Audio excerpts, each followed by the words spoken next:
Who wrote Genesis, Exodus, Leviticus, Deuteronomy and Numbers?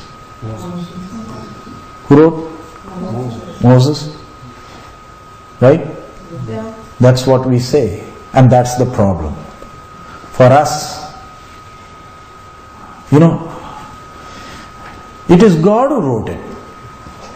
Through Moses. Why are you saying through Moses? Can't we just say it is God who wrote it? I write a letter to you. How do your wife asks, who sent that letter?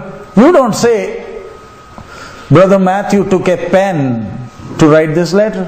That's the most crazy thing you are saying. Is it true? You just said this is Brother Matthew's letter. That's all. But when I asked you about Genesis, Exodus, what are you saying? You are mentioning the pen that was used. But we zoom out God. For us, the pen is more important. Right? That's the problem with us. For us, these are the words of Paul, not God. A simple thing. Is it God's word or Paul's word? Whose word? God's word? If I accept this as God's word, a lot of changes will happen inside.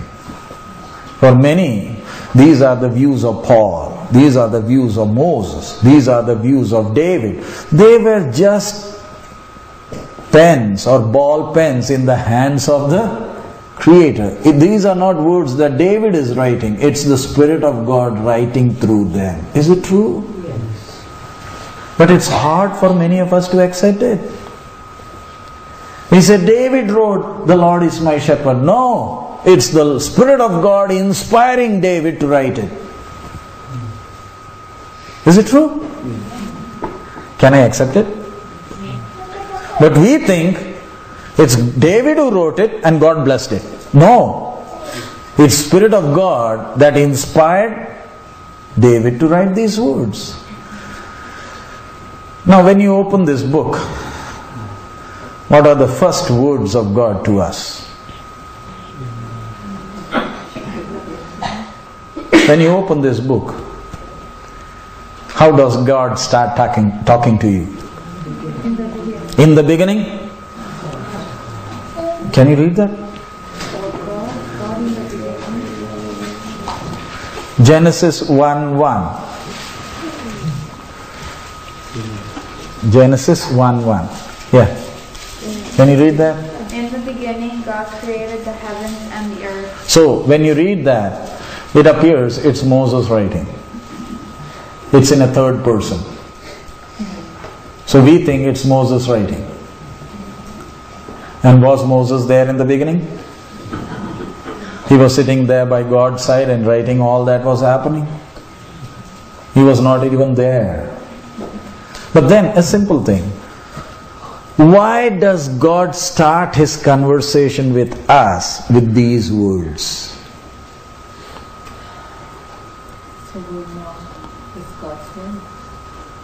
Why does God start that in this way? He wants you and me to understand from the very beginning that He is the one responsible for all of this. That's how He starts. But look at how God talks. In the beginning, God created the heavens, and that means I want you to understand I am responsible for all of this. But then can you see the 5 books and then the other books that follow? How God is revealing Himself step by step.